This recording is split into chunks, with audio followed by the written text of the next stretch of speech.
Olá, moçada, estamos aqui para terminar com chave de ouro essa frente 2 do nosso caderno 1, nas aulas 17 e 18, ó. Frente 2 do seu caderno 1, aulas 17 e 18.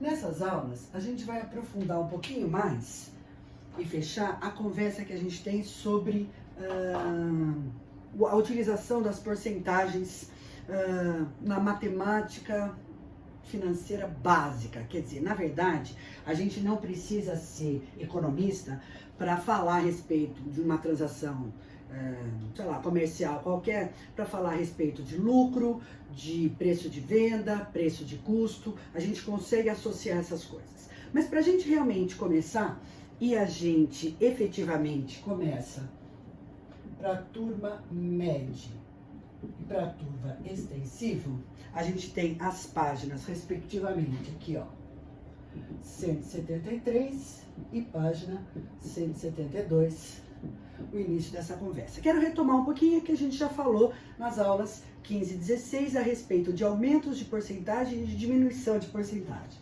Então, ó, inicialmente, eu estou falando a respeito da relação, né, lucro,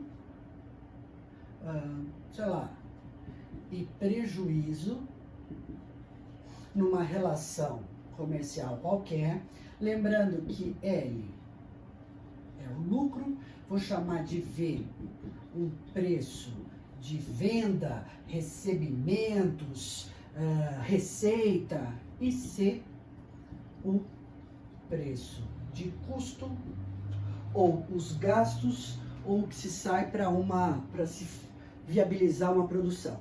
O fato é que o lucro é a diferença entre o que entra no negócio e o que custa para ele existir. Muito bem, às vezes eu me refiro ao lucro em relação ao custo, ao lucro em relação ao preço de venda. Então, sempre para saber sobre o que eu estou calculando esse lucro ou prejuízo, o exercício sempre tem que me dizer. Não adianta ele me dizer assim, olha, o lucro foi de 30%. Isso não fala muito sobre o que a gente está estudando aqui. Mas se eu disser que o lucro sobre o preço de custo foi 30%, aí eu consigo fazer a associação ou a relação entre essas coisas.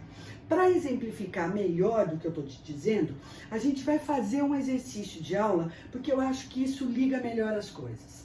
Lembrando também que o prejuízo pode ser tido como um lucro negativo. É uma maneira de eu avaliar um prejuízo. Quer ver? Vamos lá, ó. Fica fácil da gente ver num exercício de aula que eu acho que te ajuda bastante a pensar sobre isso. Olha lá, o exercício fala assim. Esse é o seu primeiro exercício de aula, ó. Primeiro aqui.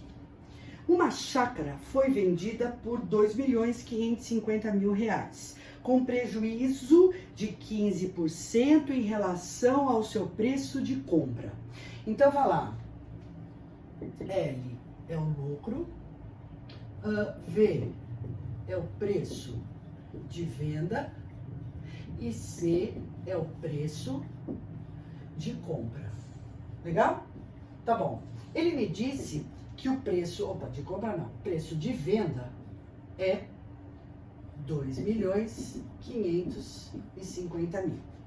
Ele me disse que houve um prejuízo, que eu posso ter como lucro negativo, de 15% em relação ao preço de compra.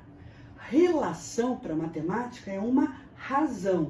Então, eu estou dizendo para você que o lucro em relação ao preço de compra representa um prejuízo de 15%. Eu quero saber qual é o preço de compra dessa chácara. Muito bem.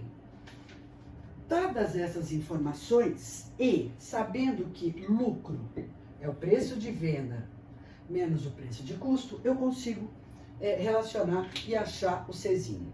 Vamos começar aqui, ó. Eu posso multiplicar aqui em cruz em cima dessa igualdade. O meu lucro é menos 0,15 do C.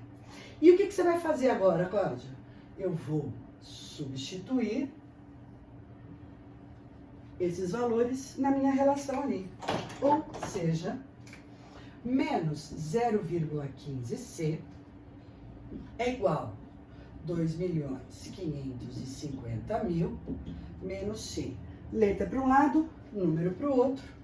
0,85C é 2.550.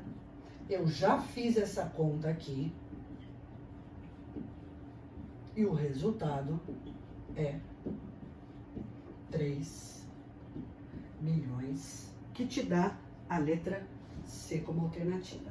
Então veja que ele sempre vai relacionar essas três variáveis aqui: o lucro, a entrada de dinheiro no negócio e o quanto ele custa ou quanto você gasta para fazer a produção ou a negociação, qualquer que seja, tá certo? Então, isso aqui aparece sempre, a tradução é ao pé da letra e é isso que a gente precisa, legal? O que mais a gente precisa conversar? A gente precisa conversar, lembrar sobre aumentos e diminuições de porcentagem e lembrar de regime de capitalização do seu dinheiro, tá certo? Então, aguenta aí que a gente já continua. Vou apagar isso aqui, já a gente continua, legal?